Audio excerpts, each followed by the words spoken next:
થોડા સમય પછી વસ્તી ગણતરી શરૂ થશે જ્ઞાતિવાદના ધોરણે.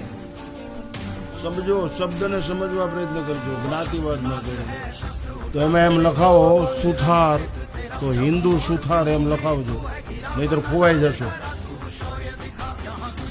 હિન્દુ બ્રાહ્મણ, હિન્દુ ભરવાડ, હિન્દુ મોચી, હિન્દુ રબારી. હિન્દુ શબ્દ પહેલા લખાવાનું ભૂલશો, નહીતર વાસ્તુ લેવાનું બંધ થઈ જશે. બીજા કરી જશે મકાનમાં વગર વાસ્તુએ. પુરુષોને મારી નાખવામાં આવશે, બેનો દીકરીઓની ઇજ્જત લૂંટી લેવામાં આવશે અને ડ્રાઈવર કરવામાં આવશે. તમે માનશો નહીં, તોફાન આવી ગયું છે ગુજરાતની બોર્ડર ઉપર. ચંડોળ તળાવને 5,000 કરોડના ખર્ચે દિવાલ ચણવાનું શરૂ થયું.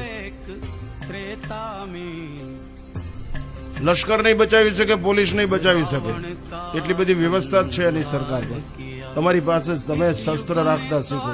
બહેનોને ખાસ કહું છું, તમે છરી રાખો.